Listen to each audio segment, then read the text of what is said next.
네, 여러분의 건강한 매일을 책임지는 건강주치 365 문 열었습니다. 전 여러분의 건강 헬퍼 손유빈입니다. 요즘 날씨가 더웠다가 비가 왔다가 정말 종잡을 수 없는 날씨가 이어지고 있습니다. 이렇게 변덕이 심한 날씨에는 더욱더 면역력이 떨어질 수 있어서 건강관리에 힘써 주셔야 하는데요. 건강주치 365가 여러분 곁에서 다양한 건강 상식 전해드리고요. 또 일상 속에서 작은 질환의 원인과 징후, 치료법, 예방법까지 꼼꼼하게 살펴드리면서 여러분의 건강을 함께 지켜드리겠습니다. 저희는 1시간 동안 생방송으로 여러분과 함께 하는데요. 생방송 중에 여러분들 궁금한 내용이 있으실 때는 저희에게 전화나 문자로 상담을 받아보실 수 있습니다. 네, 전화번호 안내해드립니다. 서울 지역이고요. 02-3772-9433, 02-3772-9459번 이렇게 두 회선 열려 있고요. 나는 문자로 좀 상담을 나눠보고 싶다 하시는 분들은 100원의 정보 이용료가 드는 샵 3772번으로 궁금한 내용 적어서 보내주시면 저희가 친절하게 상담 도와드리겠습니다. 그리고 선정되신 분들에게는 소정의 상품도 준비가 되어 있으니까요. 1시간 동안 많은 참여 기다리겠습니다. 그럼 오늘 도움 말씀 주실 분 화면으로 먼저 만나보시죠.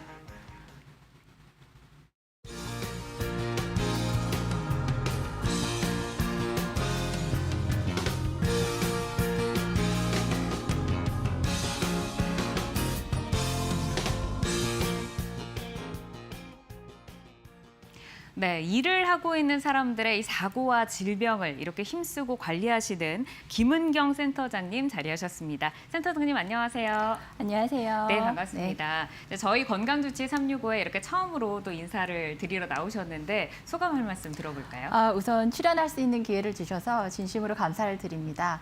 혹시 손유빈 아나운서님께서는 직업환경의학과 의사를 만나본 적이 있으신가요? 저 오늘 처음 들었습니다. 네. 너무 생소한 학과인 것 같아요. 그렇죠. 네네. 아무래도 일반인들은 직업환경학과 의사들을 만날 일이 별로 없으실 텐데요. 저희는 일하는 사람들에게 생기는 질병이나 사고 등을 예방하는 역할을 하고 혹시라도 불의의 질병이나 사고가 생겼을 때 잘 직장에 복귀할 수 있도록 도와드리는 일을 하고 있습니다. 네. 네. 그간의 이제 경험을 토대로 해서 오늘 여러분들께 좀 도움을 드리는 시간이 될 수 있도록 최선을 다해 보겠습니다. 네, 이제 저도 이제 방송 시작하기 전에 좀 말씀을 나눴는데 제가 그동안 몰랐던 내용들이 너무 유익하고 알찬 내용들이 있더라고요. 시청자 여러분들도 1시간 동안 저희와 함께 하시면서 정말 좋은 내용들 잘 얻어가셨으면 좋겠습니다. 자, 그럼 좋은 말씀 기대하면서 건강주치 365 힘차게 문 열어보겠습니다. 네, 이제 오늘 본격적인 강의에 앞서서 저희의 좀 특별한 코너가 있는데요. 요즘에 이제 건강 이슈를 살펴보는 키워드로 살펴보는 코너가 마련이 되어 있습니다. 준비해 오신 오늘의 건강 이슈 한번 살펴볼까요? 오늘의 건강 이슈는 저탄고지 다이어트입니다. 네. 저탄고지 다이어트, 뭐 LCHF라고도 좀 들어본 것 같아요. 네, 몇 년 전부터 이제 조금 좀 꾸준하게 이슈가 되다 보니까 지금 들어보신 시청자분들도 계실 것 같기는 한데 이제 아무래도 지금 여름철이잖아요.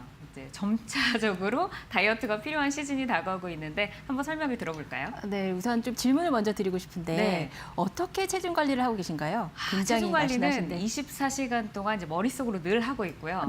저탄고지도 뭐 조금 했다가 운동도 했다가 뭐 여러 가지 시도를 하고 있습니다. 이제 저랑 비슷하신데 제가 이제 40대에 접어들고 나니까 특별히 생활 습관이 변하지 않았는데도 체중이 6, 7kg가 늘어나는 아주 놀라운 경험을 했습니다. 6, 7kg나요? 네, 그래서 지난 1년 동안 열심히 노력을 해서 이제 체중을 조금 뺐는데요. 아마도 다른 분들도 이제 평생에 걸쳐서 다이어트는 숙제다 이렇게 생각을 하고 계실 것 같습니다. 저탄고지 다이어트가 1, 2년 전부터 이제 관심사에 있었고 실제로 시도를 해보신 분들도 계실 것 같아요. 그래서 이 저탄고지 다이어트가 어떤 원리인지 그리고 뭘 주의하셔야 되는지에 대해서 말씀을 좀 드리고자 합니다.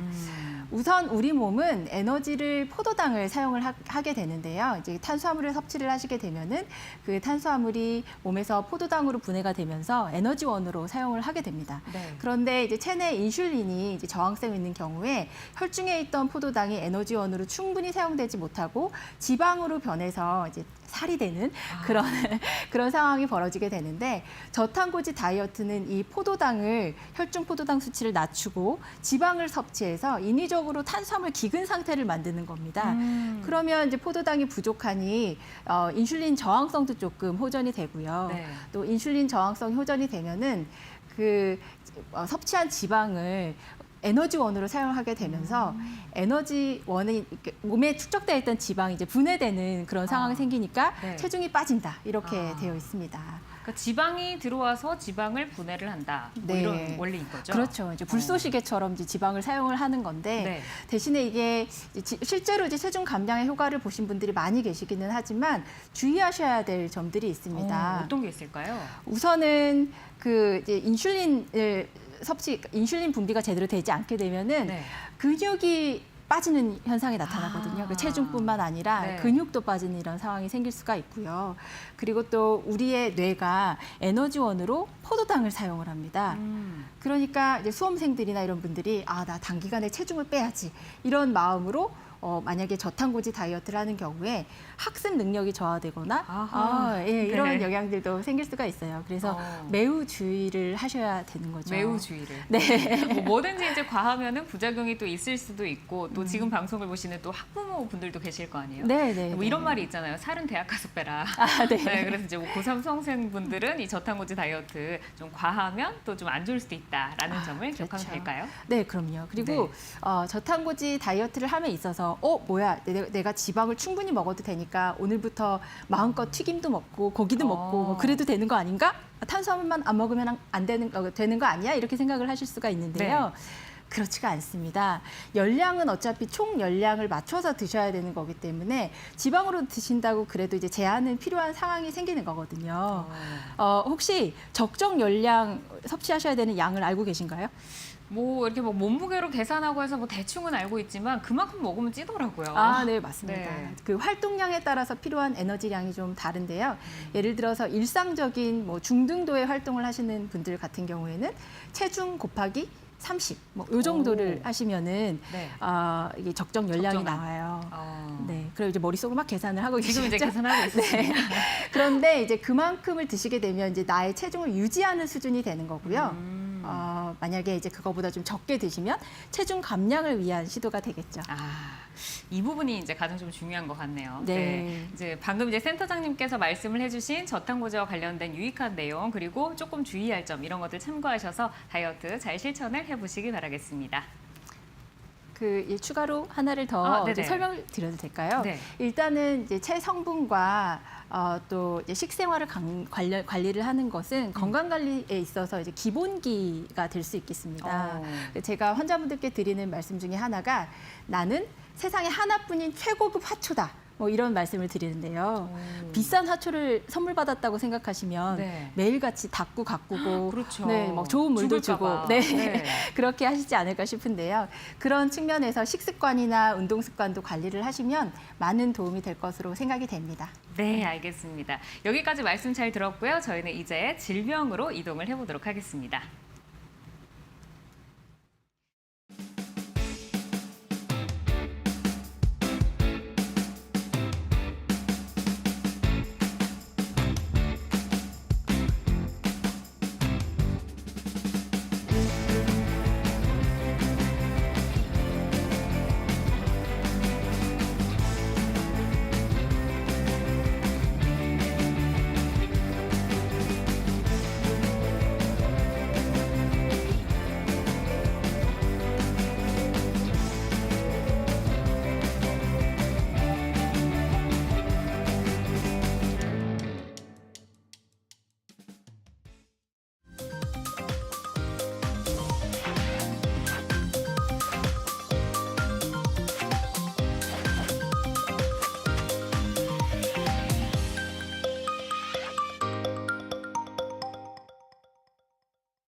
네, 건강수치 365 생방송으로 함께하고 계십니다. 오늘은 이제 업무상 질병에 대해서 좀 저희가 이야기를 들어볼 텐데요. 센터장님, 강의가 어떤 게 준비가 되어 있을까요? 업무상 질병에 대해서 들어보신 적이 있는지 모르겠는데요. 네. 흔히 우리 일을 하고 나면 나 며칠 동안 야근을 했더니 너무 피곤해. 뭐 이렇게 얘기를 하기도 하고 네. 하루 종일 서서 일했더니 종아리가 터질 것 같다. 뭐 이런 얘기를 하기도 많이 하고요. 들어봤죠. 네. 특히 이제 고객들을 대하는 일을 하시는 분들 같은 경우에는 민원인들을 상대를 했더니 가슴이 답답하다. 뭐 이러실 수도 있고 네. 무거운 걸 들고 내리는 일을 하시는 분들은 허리랑 어깨가 아프네. 뭐 이런 것들, 이런 증상들 한두 가지씩은 경험해 보신 적이 있을 것 같습니다. 네, 그러니까 이제 지금 살짝 들어보니까 좀 생계 유지를 위해서 우리가 이제 근로 활동을 이어갈 때 여기에서 질병이 발생했다, 뭐 다쳤다 이런 경우에 좀 필요한 내용인 것 같네요. 그렇죠. 근데 이제 네. 증상이 악화돼서 질병이 됐을 경우에 의외로 나이 들면 이 정도 병은 다 생기는 거 아니야? 아니면 나의 개인적인 생활 습관이 잘못된 거 아니야? 이렇게 생각을 하시고 네. 개인적인 걸로 치부해 버리시는 경우가 많은 것 같아요. 그래서 이제 업무상 질병에 대해서 여러분들과 같이 이야기를 좀 나눠보고 도움을 네. 드리고자 합니다. 네, 지금 방송을 보시면서 업무상 질병, 들어보니까 나도 좀 해당이 되는 것 같은데 나도 이게 업무상 질병에 해당이 될까 뭐 이런 부분 궁금하시다면 저에게 전화와 문자로 상담을 나눠보실 수 있습니다. 저희는 생방송으로 함께하고 있고요. 전화 02-3772-9433, 02-3772-9459번 열려 있고요. 또 문자로도 상담이 가능합니다. 샵 3772번으로 보내주시면 저희가 친절하게 상담을 해드리도록 하겠습니다. 이제 간단하게 얘기를 했을 때 이제 업무상 질병은 일 때문에 생기는 질병 이렇게 그냥 딱 볼 수 있는 거죠. 그렇죠. 일이 우리를 아프게 할 수 있다 이렇게 말씀을 드릴 수 있을 것 같습니다. 네. 우선 만약에 이제 아나운서님께서 뭐 부득이한 사정으로 하루 종일 말을 해야 되는 방송 일정을 네. 한 달 내내 한 다음에 목소리가 잘 안 나오고 불편하다 네. 이런 증상이 생기면 나는 일 때문에 이런 게 생긴 것 같아 이렇게 생각을 하시겠죠? 계속 일을 해서 그런가 봐 이렇게 생각할 수 있죠. 네, 그렇죠. 이제 만약에 병원에 가서 성대결절을 진단을 받았다. 네. 그럼 난 이건 업무상 질병이야 이렇게 생각을 하실 텐데 그 다음에 어떻게 해야 될지 잘 네. 모르실 수도 있을 것 같아요. 그렇죠? 이제 업무상 질병의 범주가 굉장히 넓은데요. 네. 지금 보여드리는 사진은 이제 북극 항로를 비행하는 업무를 맡았던 승무원이세요. 북극 항로라 하면은 아시아와 유럽을 잇는 북극해를 통과하는 항로를 얘기를 하는데 네네. 이 항로를 지나는 분들이 이제 방사선 피폭이 많이 되게 됩니다. 우주 방사선에. 그래서 이제 백혈병이 걸렸던 사례인데 이런 이제 백혈병과 같은 질병도 업무상 질병으로 인정을 받은 바가 있는 그런 이제 것이 있습니다. 그리고 이제 네. 업무상 질병의 종류를 조금 보시면요. 이제 정의를 봤을 때는 네. 일을 하는 과정에서 위험 요인을 취급하거나 노출돼서 발생한 질병을 업무상 질병이라고 얘기를 하고요. 네. 또 다치거나 그러니까 부상이 원인이 돼서 이후에 질병이 발생할 수도 있겠죠. 예를 들면 극심한 사고를 당한 거예요. 뭐 다리를 절단당하는 사고를 당하거나 그러면 마음의 우울증이라든지 불안 이런 것들이 찾아올 텐데 이렇게 부수적으로 생기는 질병들도 업무상 질병으로 볼 수가 있습니다. 또 그 밖에 네. 업무와 관련해서 생길 수 있는 모든 질병을 업무상 질병이라고 합니다. 그러면 이제 업무와 관련된 모든 질병 그리고 이제 마음의 병까지 좀 짚어주셨는데 대표적으로 지금 이제 시청자님들이 보고 계시잖아요. 나도 좀 해당될까 싶은 좀 대표적인 것들은 어떤 것들이 있을까요? 아, 네. 제가 이제 오늘 방송 출연을 위해서 어제 머리를 자르러 미용실에 갔었는데요. 네. 미용사께서 탄력 스타킹을 신고 아주 부자연스럽게 걷고 계시더라고요. 네. 그래서 지금 불편하시냐 이렇게 물어봤더니 하지 정맥류를 진단을 받았다고. 계속 서 계셔서 그런 건가요? 그렇죠. 어떻게 그렇게 잘 아시죠? 백화점에서 이렇게 네, 일하시는 맞습니다. 분들이 많이 신고 계시더라고요. 네, 네. 그 서 있는 업무를 하다 보면 하지 정맥류 이런 게 생길 수가 있는데 제가 하지 정맥류도 업무상 질병이 될 수 있고 이제 보상의 과정이나 이런 것들을 쭉 설명을 해드리니까 그런 것도 있었냐 하면서 이제 놀라워 하셨었어요. 그러게요. 대표적인 업무상 질병을 조금 살펴볼까요? 네네. 여러분들이 생각하시는 거의 대부분의 질병들이 업무상 질병이 될 수 있다고 생각을 하시면 될 텐데요. 뇌심혈관계 질병 중에 심근경색, 뇌졸중, 뇌졸중에는 뇌경색, 뇌출혈을 포함하는데 이런 것들도 업무상으로 발생을 할 수가 있고요. 그리고 많은 분들이 앓고 계시는 요추간판 탈출증, 뭐 무릎의 반월성 연골이 파열되는 경우, 내외 상과염, 어깨 회전근개 파열, 손목 터널 증후군 같은 것들도 업무상 질병이 될 수 있습니다. 여기에 더불어서 정신질병, 그러니까 우울증이라든지 적응장애, 외상 후 스트레스 장애 이런 것들도 마찬가지로 업무상 질병이 될 수가 있고 네. 이 외에도 뭐 피부염, 눈과 관련된 백내장, 소음성 난청, 각종 암, 만성 폐쇄성 폐질환 모두 다 업무상 질병이 될 수 있습니다. 와, 정말 그 예상하지 못했던 다양한 그 질병이 다 업무상 네. 질병에 지금 해당이 되는 것 같은데 하나하나 저희가 좀 살펴보도록 하겠습니다. 먼저 뇌졸중을 좀 살펴볼 텐데요. 뇌졸중이 이제 들어보면은 흔히 좀 고혈압이나 당뇨 있으신 분들에게 합병증으로 좀 많이 찾아오는 질병 아닌가요? 네. 아주 잘 알고 계시네요. 네. 이제 뇌졸중은 일단 출혈성 뇌졸중과 그다음에 혈관이 막히는 뇌졸중으로 나눠볼 수가 있어요. 경색성 뇌졸중 이렇게 얘기를 하는데요. 그림에서 보시는 것처럼 혈관이 터져버려서 혈관이 관할하는 부위 내 기능을 할 수 없게 된 경우에 이제 출혈성 뇌졸중으로 볼 수가 있고, 심장이나 다른 데 있던 혈전이 날아가서 뇌에 있는 혈관을 막게 되면 이 경색성 뇌졸중으로 볼 수가 있습니다. 네. 근데 이게 위험 요인을 생각했을 때 일반적으로 네. 고혈압, 당뇨, 이상지질혈증, 담배 많이 피고 살이 찌면 생기는 거 아니야? 이렇게 생각을 하실 것 같아요. 네네. 네, 맞습니다. 그런 것들이 다 위험 요인이에요. 특히 네. 흡연을 하시는 경우에는 동맥벽에 이제 손상을 일으키기 때문에 콜레스테롤이 동맥벽에 침착되는 거를 더욱더 가속화시키는 이런 역할을 하니까요.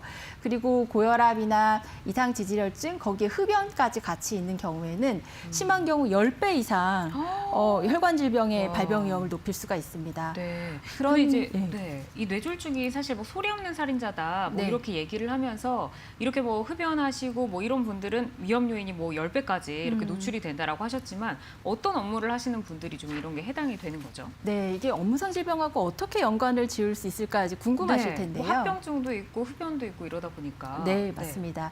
네, 업무상 질병하고 연관을 짓는 원리는 근무 시간 하고 관련이 있고 스트레스 이런 것들과 관련이 있는데, 의학적으로도 보면은 만성적인 과로를 하는 경우에 뇌심혈관 질병 발병 위험이 매우 높아지는 것으로 되어 있습니다. 일부 보고에서는 52시간 근무만 해도 네. 뇌심혈관 질병 발병 위험이 높아진다고 보는데요. 주당 몇 시간이나 근무하시나요? 그렇게 이제 시간을 저 프리랜서로 이제 근무를 하다 보니까 시간을 정확하게 따져본 적은 없지만 이제 한국인들이 좀 근무를 많이 하잖아요. 그렇죠. 맞습니다. 네. 이제 장시간 노동을 하시는 경우가 많은데요. 이런 이제 장시간 노동, 그러니까 만성적인 과로가 있는 경우에 뇌심혈관 질병 발병 위험이 높아질 수 있고, 또 하나는 이제 그 단기 과로도 해당이 됩니다. 평상시에 내가 하던 일보다 훨씬 더 많이 일을 갑자기 하게 됐다. 그러면 이제 스트레스 요인으로 작용을 하겠죠. 그런 것도 될 수가 있고요. 돌발 상황, 언론에서 보셨는지 모르겠는데 뭐 택시 기사님께서 운전을 하시다가 승객하고 다툼이 붙어서 승객이 만약에 뭐 폭행을 가하거나 취객이 뭐 그런 경우에는 네. 갑작스러운 충격적인 상황을 겪으시게 되죠. 그렇죠. 그러니까 기저 질환이 있는 분이라 할지라도 그런 상황에 의해서 악화될 수 있는 거를 모두 다 업무상 질병으로 보고 있습니다. 그래서 업무 부담 가중 요인을 조금 살펴볼 텐데요. 일단 이제 근무 일정 예측이 어려운 업무를 하시는 경우에, 예를 들어서 나는 오늘 휴일이야 하고 집에서 쉬고 있는데 갑자기 연락 오면은 또 나가야 되고 이런 경우, 이런 경우에도 업무 부담 가중 요인으로 작용을 할 수가 있고요. 네. 또 야간 근무를 하는 교대제 업무하시는 분들 있죠. 제조업 사업장도 있고 뭐 간호사, 경찰관, 소방관 이런 네. 분들 교대 근무하시는데 이런 것도 가중 요인으로 작용을 할 수가 있고요. 또 휴일이 부족한 업무, 일주일 주 7일 일해야 되고 한 달에 하루나 쉴까 말까 뭐 이런 업무들 또 가중 요인으로 작용을 할 수가 있습니다. 유해한 작업 환경도 가중 요인으로 보고 있어요. 그래서 너무 추운 환경에서 일을 하셔야 된다든지, 아니면 추웠다 더웠다 온도 변화가 심하다든지, 작업 환경이 소음이 너무 심하다든지 이런 부분들이 가중 요인으로 작용을 합니다. 힘든 일이라든지 아니면 이제 하와이를 지나는 이 시차다, 저희 그렇게 얘기를 하는데 5시간 이상의 시차가 나는, 시차가 큰 출장을 하시는 경우, 다니시는 경우에도 가중 요인으로 작용을 할 수가 있습니다. 네. 그 외에 이제 정신적 긴장도 해당이 되고요. 지금 뭐 업무 부담 가중 요인으로 작용하는 게 굉장히 다양한 그 분야에 네. 좀 해당이 될 것 네네. 같다라는 생각이 드는데, 이거보다 이제 더 좀 우리가 흔하게 볼 수 있는 게 근골격계 그 질병인 네. 것 같아요. 아까도 뭐 손목 터널 증후군 뭐 이런 거 나왔었는데, 사실 뭐 제 주변에 친구들 보면 이제 컴퓨터로 업무를 보는 회사원들이 많잖아요. 네. 그런 경우에 하루 종일 컴퓨터를 하다 보니까 내가 손목이 아프다 뭐 이런 분들이 있거든요. 근데 이제 주로 어떤 업무를 하는 분들이 근골격계 질병으로 이렇게 또 진단을 받게 될까요? 네. 조금 전에 아주 중요한 말씀을 해주셨어요. 하루 종일. 하루 종일. 네. 이게 키워드네요. 하루 그렇죠. 종일. 그러니까 근골격계 질병은 장시간, 무리한 업무를 반복적으로 하는 경우에 발생하기가 쉽다 이렇게 생각을 하시면 될 것 같습니다. 그래서 대부분 그 장시간 반복적으로 무리한 업무를 하시는 분들에게 네. 다양한 종류의 근골격계 질병이 발생할 수가 있죠. 그래서 오늘은 좀 빈도가 높은 요추간판 탈출증하고 네. 흔히들 테니스 엘보라고 알고 계시는 외상감염에 대해서 한번 좀 살펴볼까요? 어떤 분들에게 호발할 수 있는지. 네네. 그 요추간판 탈출증은 다들 아시다시피 척추뼈 사이에 있는 추간판 주간판이 탈출해서 신경을 압박하는 그런 질병입니다. 네. 사진에서 보시는 거와 같이 그 이제 아래쪽에 있는 까만 추간판이 바깥쪽으로 튀어나오면서 신경을 압박하고 있는데요. 그렇게 되면 압박된 신경이 지배하는 부분에 통증이 나타나게 됩니다. 그리고 다리가 저리기도 하고 또 아니면 힘이 빠지기도 하고 이런 증상이 나타나는데 이 추간판의 퇴행성 변화가 없는 상태에서 파열은 잘 일어나지 않아요. 그러니까 보통은 이제 추간판에 수분도 빠지고 퇴행성 변화가 있는 상태에서 무리한 힘을 가하게 되면은 이제 탈출이 발생을 하게 되는데요. 어떤 자세가 부담이 될지 혹시 상상이 되시나요? 뭔가 글쎄요, 뭐 힘들게 서 있는 뭐 그런 자세들 좀 부담될까요? 아니면 무거운 거를 뭐 이렇게 좀 나르거나? 네네네. 일단 이제 서 있는 자세를 말씀을 하셨는데요. 네. 서 있는 자세가 누워 있는 자세보다는 부담이 되는 건 맞습니다. 네, 그렇기는 한데 이제 부담 정도로 보면은 사실 서 있는 자세보다는 앉아 있는 자세가 요추 부담이 더 큰 자세기는 하고요. 그 자세보다 이제 우리가 작업 현장에서 보게 되면은 허리를 굽힌 상태로 팔을 뻗어서 중량물을 들어 올린다든지. 허리가 비틀린 상태로 중량물을 들어 올린다든지 이런 자세들이 요추부의 부담이 무리가 많이 가겠네요. 네, 클 수 있는 자세입니다. 꼭 중량물 취급이 아니라 할지라도 비틀린 자세로 장시간 근무를 하셔야 된다든지 하면 요추간판 탈출증의 발병 위험이 높아질 수 있습니다.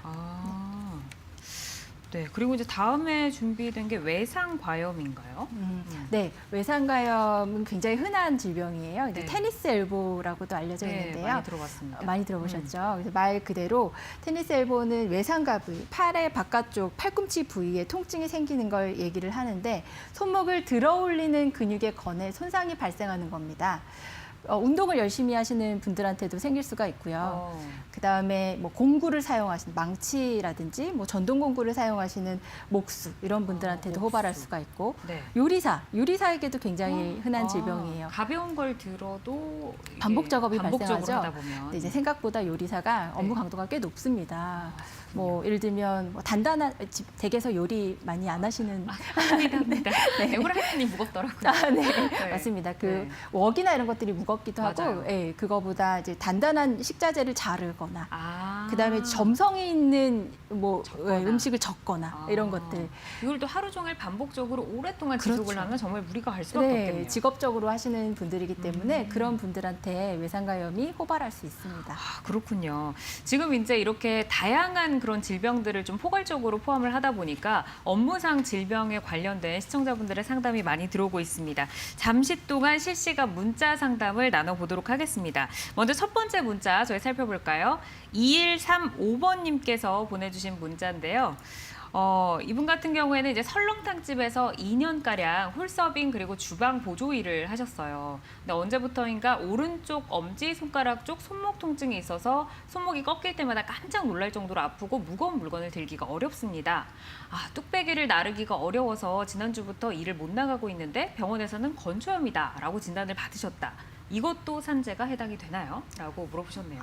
네, 굉장히 중요한 질문을 해주셨는데요. 일단 근골격계 질병이 밖으로 보이는 게 적다 보니까 다른 사람들에게 마치 뭐 꾀병을 부리는 것처럼 보이기도 하고 그래서 힘드신 경우가 많았을 텐데 어쨌든 연락을 주셔서 감사합니다.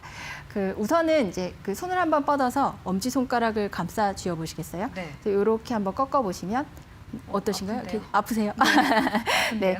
근데 이제 지금 그 문의 내용을 보니까 요걸 붓돌기라고 얘기를 하는데 이쪽에 건초에 염증이 생긴 드케르베빙 병이라는 게 있는데요. 그런 병이 아닐까 하고 주신 사연만으로는 예측이 됩니다.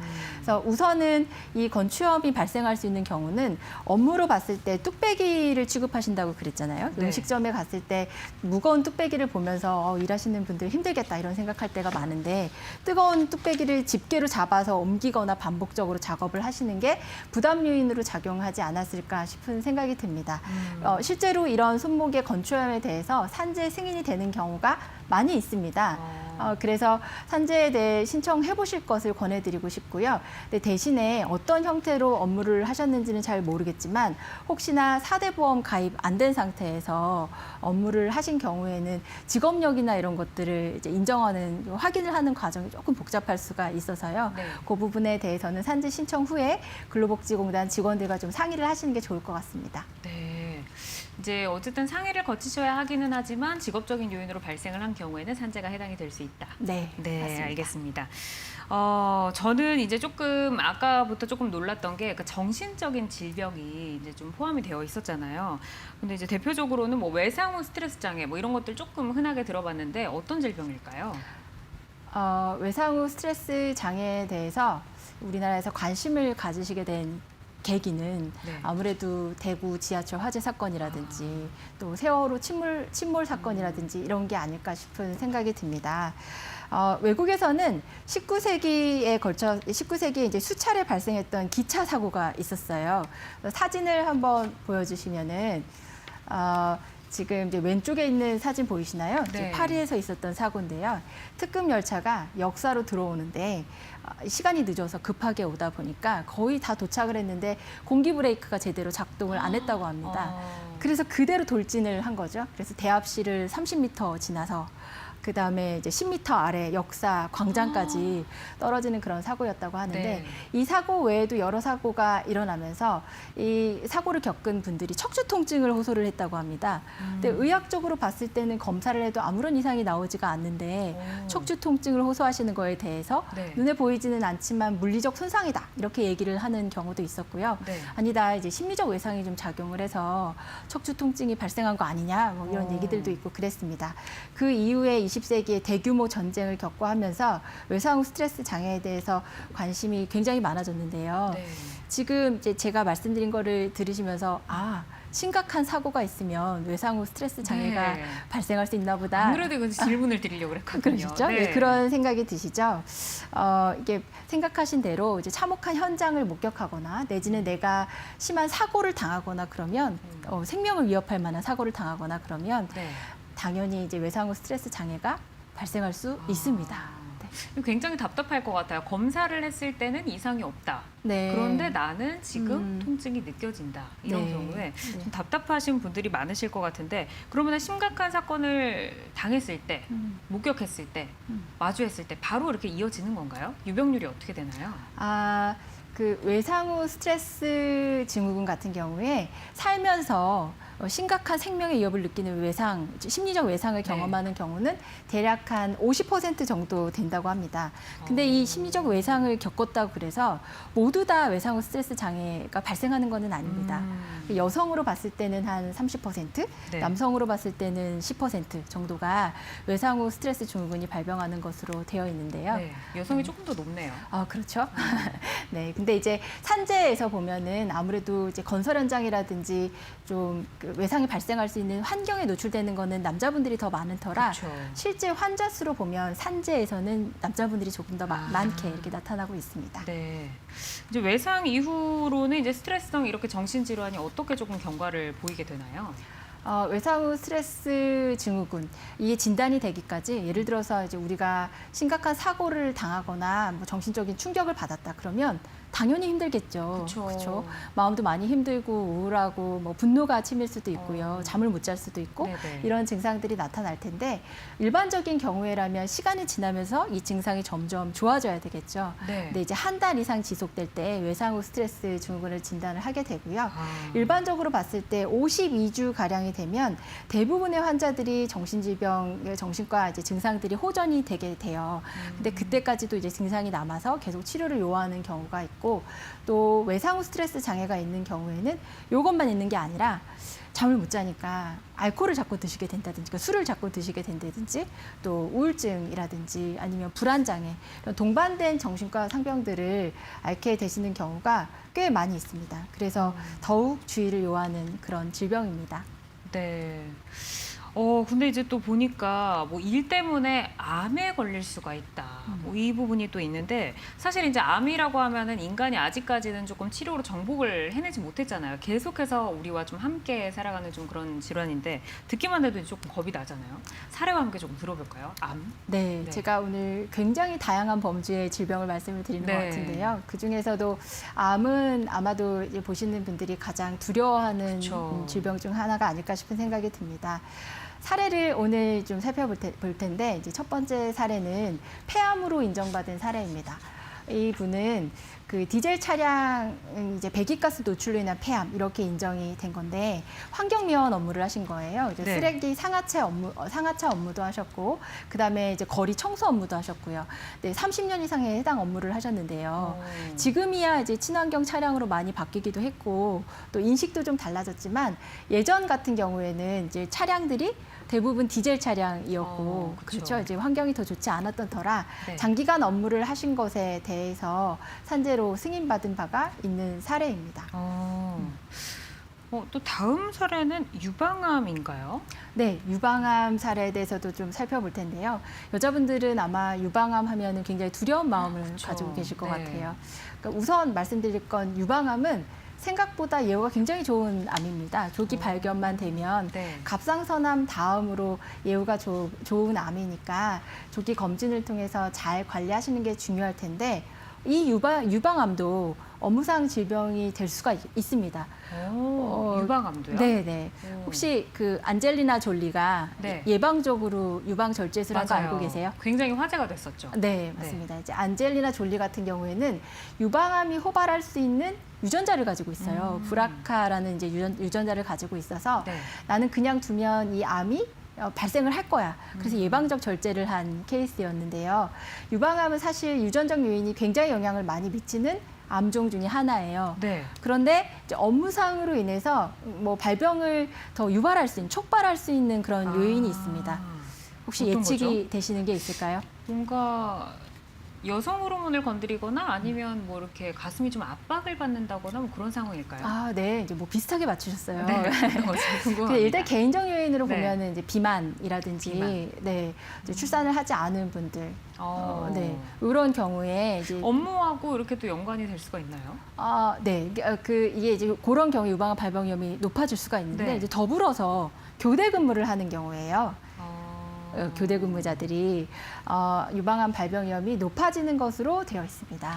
그렇군요. 그러면 이제 뭐 간호사 같은 분들? 그렇죠. 간호사라든지 네. 이제 제조업 사업장에서도 교대 근무를 하시는 경우가 꽤 많이 있어요. 그렇군요. 그러니까 유전적인 그 요인이 굉장히 큰 질병임에도 불구하고 또 이것에 영향을 끼친다고 하면 산재로 적용을 받을 수가 있다. 맞습니다. 이제 네. 과학적으로는 교대 근무와 유방암의 인과관계가 명확하게 밝혀지지는 않았는데 여러 연구에서 유방암이 교대 근무를 하는 분들한테 발병이 더 많이 되더라. 그래서 산재로 우리나라에서도 인정이 되고 있습니다. 그렇군요. 보통은 이제 20년 이상 이렇게 근무를 하신 분들이 대부분이기는 해요. 네. 이제 센터장님의 강의를 통해서 업무상 질병에 대해서 저희가 알아보는 시간을 가졌습니다. 방송 생방송으로 함께하고 있고요. 방송 보시면서 궁금한 점 있으실 때는 저에게 전화와 문자로 상담을 받아보실 수 있습니다. 02-3772-9433, 02-3772-9459번 열려 있고요. 문자 샵 3772번으로도 참여하실 수 있습니다.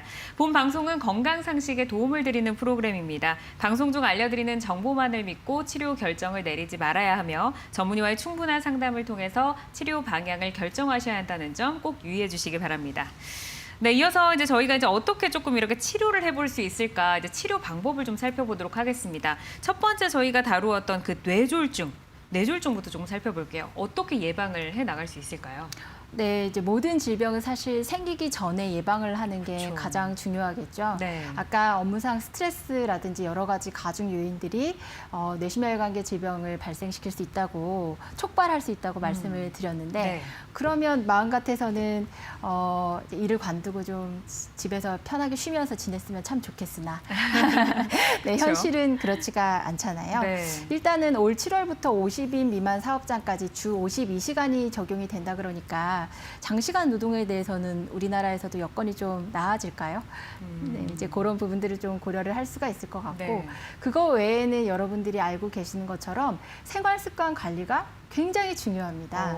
이제 생활 습관 관리를 위해서 이제 우선은 제일 중요한 게 금연입니다. 금연.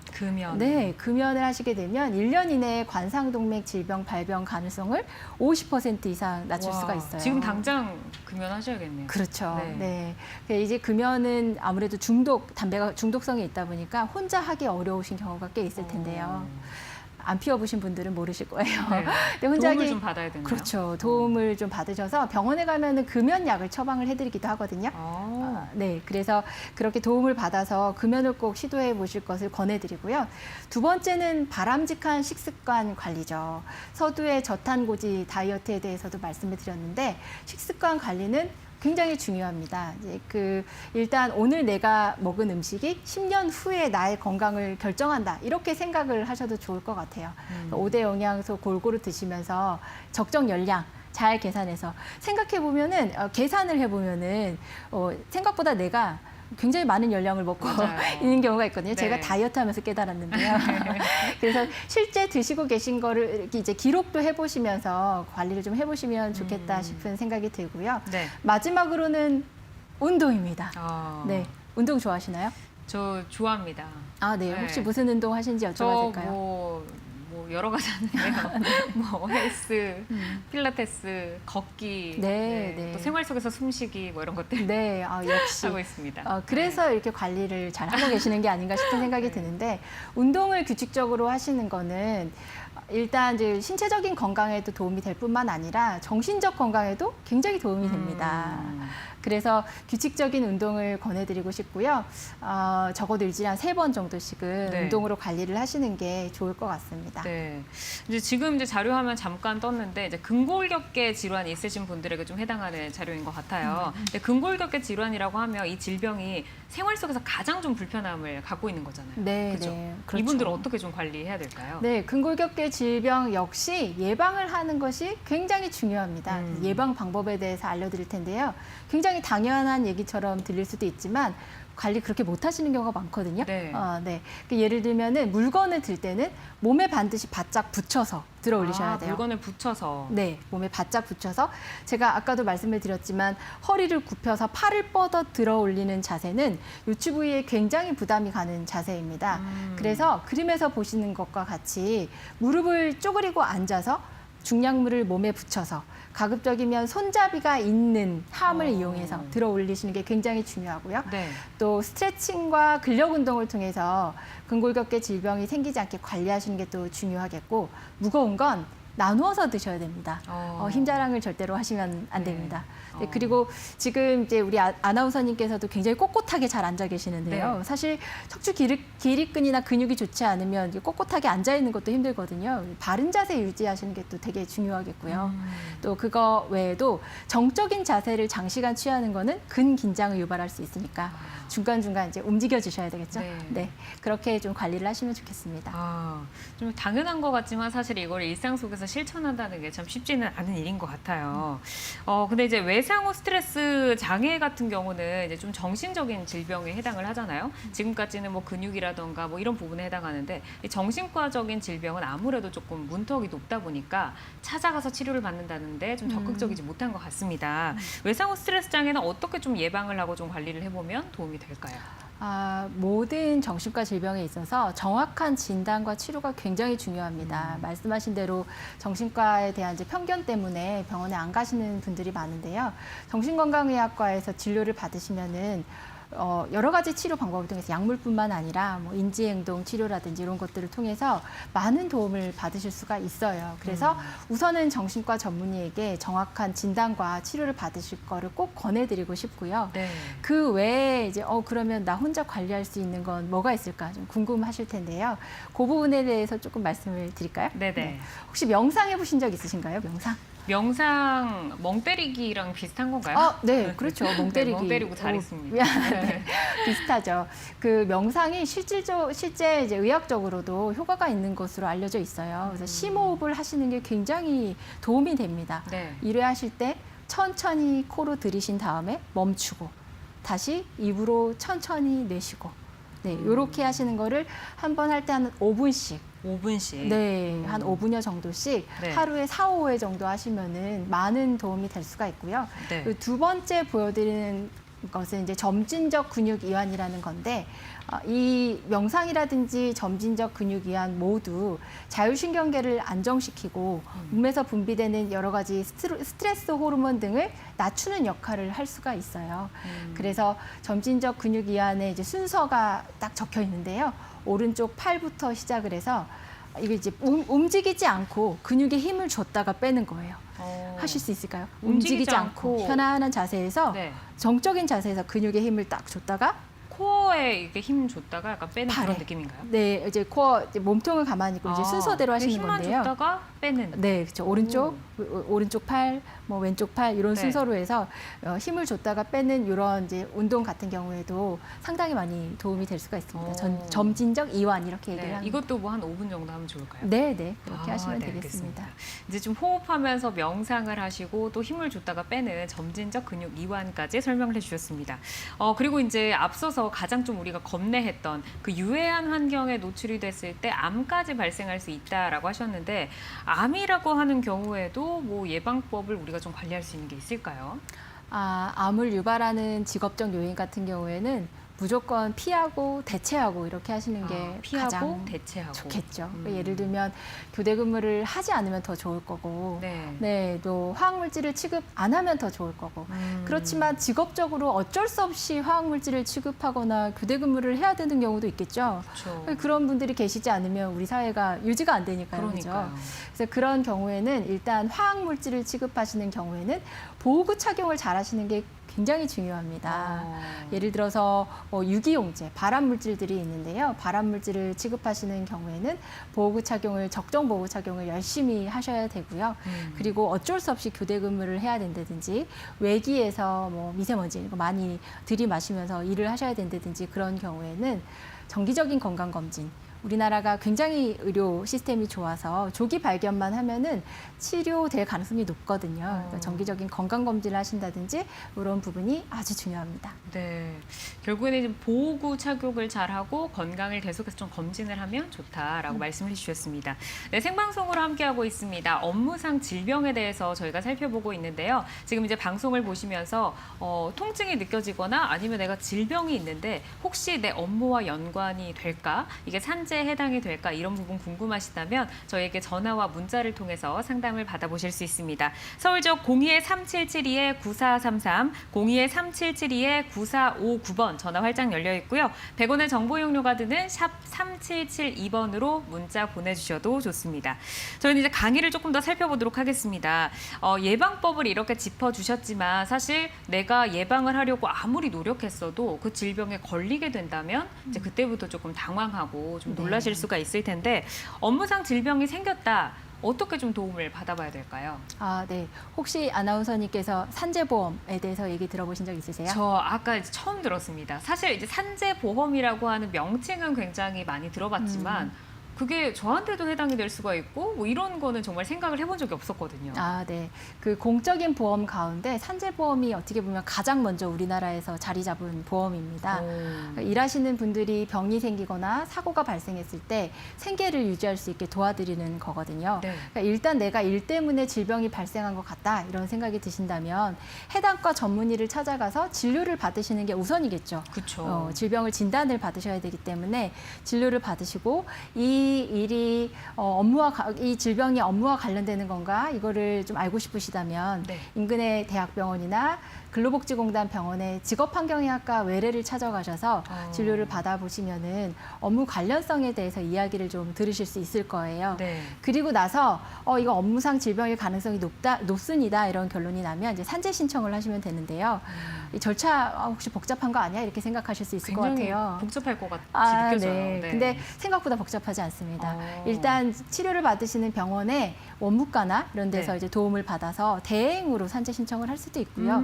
그렇지 않고 이제 전국의 근로복지공단 지사가 있거든요. 근로복지공단 지사에 찾아가셔서 요양급여 신청서 한 장을 작성하시면 진단서나 수견서랑 같이 첨부해서 신청하시면 그 다음에는 근로복지공단에서 진행을 도와드립니다. 네. 알겠습니다. 자, 업무상 질병 그리고 직업환경의학과 조금은 이제 생소하지만 업무상 질병은 우리 곁에서 굉장히 많이 발생을 할 수가 있는데요. 핵심 치료법을 정리해봤습니다. 업무상 질병은 예방이 최우선이다. 업무상 질병이 발생할 경우 산재 신청을 할 수 있다. 직장에 돌아가기 위해서는 적절한 재활이 필수적이다. 네, 업무상 질병에 관련된 치료법을 이렇게 정리를 해드렸습니다. 지금까지 이제 업무상 질병에 대해서 저희가 살펴봤는데요. 오늘 이제 방송 함께 하시면서 저희가 생방송으로 함께하고 있기 때문에 궁금한 내용 있으실 때는 저에게 전화나 문자로 상담을 해주시면 되고요. 02-3772-9433, 02-3772-9459번 열려 있습니다. 문자로 참여 가능하고 싶으신 분들은 샵 3772번으로 궁금한 내용 적어서 언제든지 보내주시면 되겠습니다. 이제 시청자분들이 이제 굉장히 좀 궁금증을 담아서 문자를 많이 보내주고 계세요. 저희가 이제 문자를 조금 살펴보도록 하겠습니다. 첫 번째 문자 만나볼까요? 네, 3477번님께서 보내주셨는데, 직장에 입사한 지 이제 1년 된 새내기라고 하시고, 일주일에 60시간 이상 일을 하고 계시는데, 선배들에게 늘 꾸지람을 듣고 있다. 이 실력으로 어떻게 이 회사에 들어왔냐? 일을 이렇게 해놓고 밥이 입으로 넘어가냐?는 말을 들으면 뛰쳐나가고 싶습니다. 살도 벌써 10kg이나 빠졌습니다. 저는 어떻게 해야 될까요? 이게 읽기만 해도 스트레스가 좀 전해지는 것 같네요. 네. 우선은 용기를 내서 연락을 주신 것에 감사를 드립니다. 네. 우선 이렇게 힘들 때는 누군가에게 도움을 청하는 것도 이제 용기가 필요한 일이라서요. 새로운 직장에 입사를 해서 적응을 하는 것도 쉽지 않았을 텐데 선배들에게 그런 이제 직장 내 괴롭힘 이렇게 얘기를 할 수 있을까요? 그렇게 그 인격 모독이나 이런 걸 당한 걸 보면은 이제 많이 힘든 시간을 견디셨을 것 같아요. 근데 우선은 죽고 싶다는 표현이라든지 체중이 많이 빠졌다든지 이런 것들은 우울증을 의심해 볼 수 있는 소견이어서 어려우시겠지만 정신건강의학과에서 진료를 좀 한번 받아서 정확한 진단을 해보시는 게 좋지 않을까 싶은 생각이 들고요. 그리고 직장 내 괴롭힘에 의해서 정신질병이 발생을 한 경우에도 산재가 가능합니다. 근데 이런 절차를 혼자서 하기가 어려우신 경우에는 인근의 이제 안전보건공단에서 운영하는 근로자 건강센터 이런 데에서 상담 심리사 선생님들이 도움을 드릴 수도 있고 또 직업환경학과 전문의들이 도움을 드릴 수도 있으니까 전화 한 통만 하셔서 도와주세요. 이렇게 하시면 어떨까 싶은 생각이 듭니다. 근로자 건강센터에 전화를 하면 되는 건가요? 네, 근로자 건강센터 이렇게 한번 조회를 해서 연락을 해보셔도 됩니다. 네, 시청자님 이제 근로자 건강센터 말씀을 해주셨으니까 이 부분을 좀 컨택을 해보시면서 마음을 좀 돌봐보시기를 바라겠습니다. 네, 계속해서 다음 문자 만나보겠습니다. 네, 8946번님인데요. 출근길에 지하철을 타려고 뛰다가 넘어져서 2달 전에 오른쪽 손목이 부러졌습니다. 다행히 출퇴근 산재로 인정을 받아서 수술도 받고 산재 종결을 한 달 앞두고 있는데 아직 손과 아랫팔에 힘도 잘 안 들어가고 감각도 무딘 느낌입니다. 어르신들을 돌보는 일을 하셔서 오른손을 많이 사용하는 터라 복귀해서 잘할 수 있을지 걱정이 되는데 어떻게 치료를 받으면 좋을까요? 병원에서는 뼈는 다 붙었다. 그래서 이제 물리치료만 받고 계시는 상황이네요. 근데 앞으로 이제 복귀를 좀 하셔야 되는데 이 부분은 치료는 좀 끝난 거잖아요. 네, 이제 문자 내용을 보니까 아마도 요양보호사 업무를 하고 하고 계신 게 아닌가 싶은 생각이 드는데요. 우선은 이제 출퇴근 재해가 산재가 되면서 산재로 치료를 받으셨던 거는 굉장히 다행스럽다는 생각이 듭니다.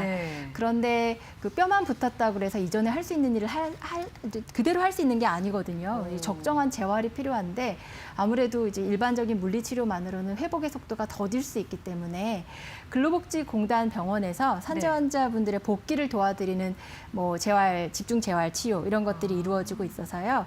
재활 특진을 위해서 요양하고 계시는 지사에 제가 이제 뭐 재활 치료를 받고 싶다 이런 문의를 한번 해보시면은 도움이 될 것 같습니다. 적절한 제한이 꼭 필요합니다. 그러니까 일반적인 물리치료 외에도 근로복지공단에서 집중 재활 치료를 받으실 수가 있군요. 네, 직장 복귀를 위해서 준비하실 수 있어요. 네, 이 부분 이제 도움이 되셨으면 좋겠습니다. 네, 계속해서 다음 문자 이어서 만나보겠습니다.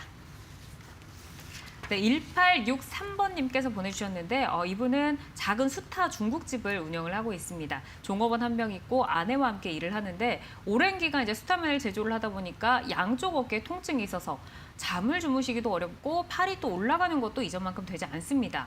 회전근개 일부가 파열이 됐다고 하는데 수술이 필요할 수도 있다라고 들으셨는데 산재보험 가입을 하지 않으셨다. 치료 받으실 수 있을까요? 네. 그 1인 사업장의 사업주 같은 경우도 종업원보다 더 많이 일하시는 경우도 많잖아요. 그렇죠. 네, 그 임의 가입이 가능합니다. 임의 가입. 예, 삼재보험 가입이 가능하니까 우선은 가입을 하시고요.